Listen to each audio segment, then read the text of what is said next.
আসসালামু আলাইকুম। এখন দেখবেন সংবাদ শিরোনাম। আসন সমঝোতা নিয়ে জামায়াত নেতৃত্বাধীন জোটের সংকট কাটেনি। সংবাদ সম্মেলন ডেকেও স্থগিত করলেন সমন্বয়ক হামিদুর রহমান আজাদ। ভোটের আগে আইন শৃঙ্খলার অবনতির ষড়যন্ত্র করছে একটি গোষ্ঠী, অভিযোগ বিএনপির। ক্ষমতায় গেলে গণতান্ত্রিক ও সাংবিধানিক অধিকার নিশ্চিতের প্রতিশ্রুতি। যে যাই বলুক, 12 ফেব্রুয়ারি ভোট হবে, মার্কিন কূটনীতিকদের প্রধান উপদেষ্টা। নির্বাচিত সরকারের কাছে হবে ক্ষমতা হস্তান্তর। ঢাকায় কয়েক ঘন্টার জন্য ফিফা বিশ্বকাপ ট্রফি কাছ থেকে দেখতে পেরে অভিভূত খেলোয়াড়, দর্শনার্থীরা।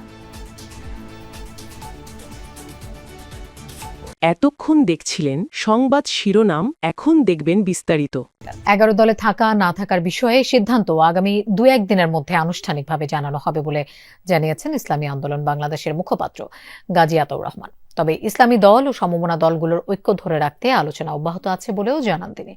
মজলিসে শুরা, মজলিসে আমেলা ও উপদেষ্টা কমিটির বৈঠকের পর ব্রিফিংয়ে এসব কথা বলেন আতাউর রহমান। অভিযোগ করেন, দলগুলোর মধ্যে শ্রদ্ধাশীলতার জায়গা নষ্ট হওয়ায় সংকট তৈরি হয়েছে।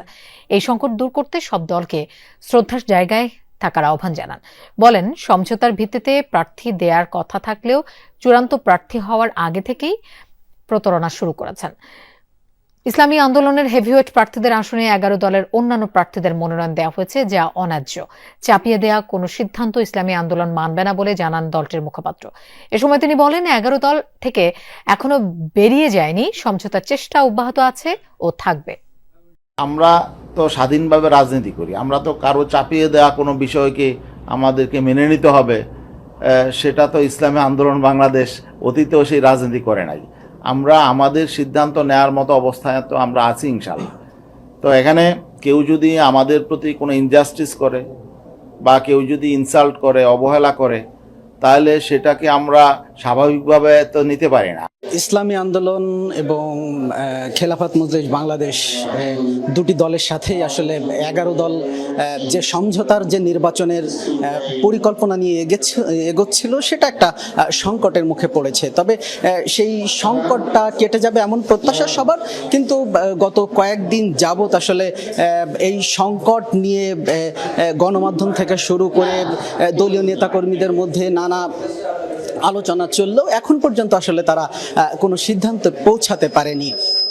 ইসলামী আন্দোলন বাংলাদেশের যে বৈঠকটা অনুষ্ঠিত হয়, সেই বৈঠকের পরে একটা আনুষ্ঠানিক ব্রিফিং অনুষ্ঠিত হয়। সেখানে তারা বলছেন যে নির্বাচনের আগে আইন শৃঙ্খলা পরিস্থিতির অবনতি ঘটাতে ষড়যন্ত্র চলছে বলে শঙ্কা প্রকাশ করেছেন বিএনপির স্থায়ী কমিটির সদস্য মির্জা আব্বাস।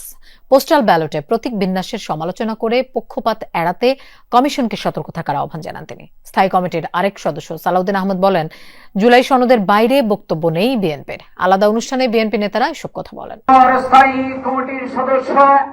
সকালে কক্সবাজার পেকুয়া আশরাফুল উলুম মাদ্রাসা মাঠে উপজেলা ওলামা মাশায়েখ সম্মেলন ও বার্ষিক মেধাবৃত্তি পরীক্ষায় উত্তীর্ণ ছাত্রছাত্রীদের পুরস্কার বিতরণ অনুষ্ঠানে যোগ দেন বিএনপির স্থায়ী কমিটির সদস্য সালাউদ্দিন আহমদ।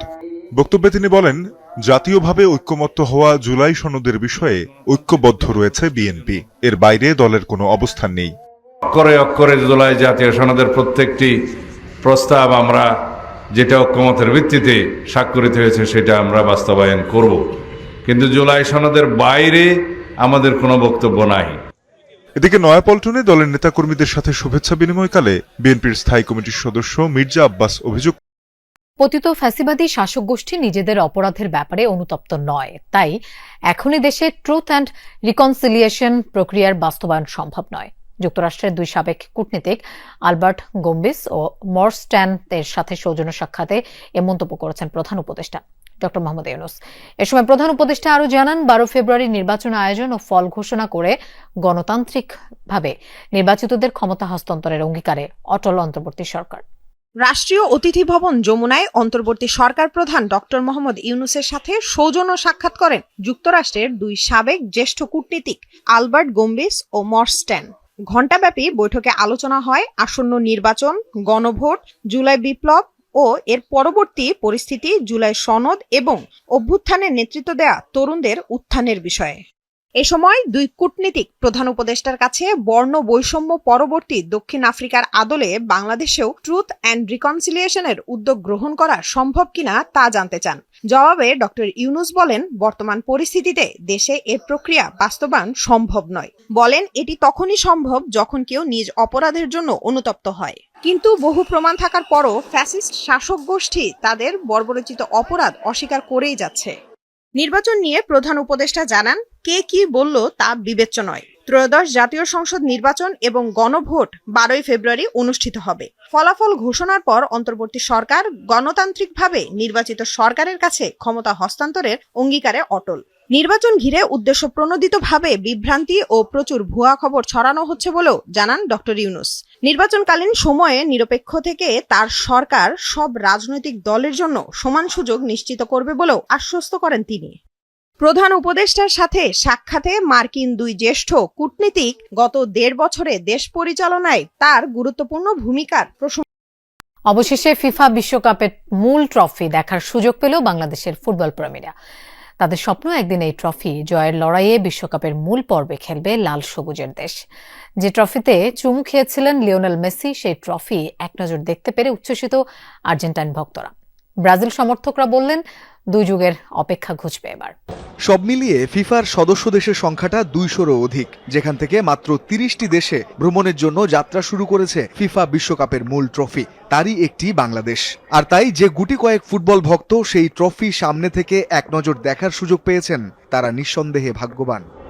সকালে ঢাকায় এসে পৌঁছানোর পর রাজধানীর একটি 5 তারকা হোটেলের সেই ট্রফি উৎসব খুব বেশি দীর্ঘায়িত হয়নি। কোমল পানীয় ব্র্যান্ড কোকা কোলার বিশেষ ক্যাম্পেইনে অংশ নিয়ে কুইজ জেতা ফুটবল প্রেমীরাই এলেন এদেশের কোটি ফুটবল ভক্তের প্রতিনিধি হয়ে। জানালেন তাদের অনুভূতি আর স্বপ্নের কথা। অফিস থেকে ছুটি নিয়ে রাখছি, সিকলিফ দিছি, টু বি ভেরি অনেস্ট, যে হচ্ছে যে আমি অসুস্থ, তাই জন্য আসি। তো খুবই এক্সাইটেড। ট্রফিটা দেখার জন্য অবশ্যই পৃথিবীর অনেকেই আগ্রহী, এখনো অনেক প্লেয়ার, অনেক তারকারাও। আমি মনে করি 10-20 বছর পর না, ইনশাল্লাহ আমরা খুব তাড়াতাড়ি বাংলাদেশ আমি মনে করি যে বিশ্বকাপে কোয়ালিফাই করবে। সামনে দেখতে পারবো, এটা আমি কখনো ভাবতেও পারিনি। সেটা আজকে স্বপ্নটা মানে স্বপ্ন ফিল হচ্ছে। ঘরে তো যাবে, আর্জেন্টিনার ঘরেই যাবে ইনশাল্লাহ। বিশ্বকাপ ট্রফি দেখতে আসা দর্শকদের মাঝে দুই চিরপ্রতিদ্বন্দ্বী আর্জেন্টিনা ব্রাজিলের সমর্থক স্বাভাবিকভাবেই বেশি। ব্রাজিলের সমর্থকদের স্বপ্ন 2 যুগের ট্রফি খরা ঘুচবে এবার। আর আর্জেন্টাইন সমর্থকরা তো বিভোর মেসির হাতে আরও একবার এই সোনালী ট্রফি দেখার স্বপ্নে। Always like Argentina and my daughter also like Brazil. So আমাদের এটাই হচ্ছে মজা যে আমাদের রুমে দুইটাই সাপোর্টেড। আমার খুব ভালো লাগতেছে যে আমি ছবি তুলছি ট্রফিটার সঙ্গে, যেটা মেসি অ্যাকচুয়ালি চুমু খেয়েছে। এই কাপটা আমাদের, এই কাপটা আমার আর্জেন্টিনার ফ্যানদের, মেসির, আর্জেন্টিনার। কারণ হচ্ছে এখন পর্যন্ত তো নতুন চ্যাম্পিয়ন হয়নি, আমরা এখন ডিফেন্ডিং চ্যাম্পিয়ন আছি। 2002 সালে ওয়ার্ল্ড কাপটা তখন আমি অনেক ছোট, তখন আসলে ওয়ার্ল্ড কাপ জিতেছে ব্রাজিল। এরপর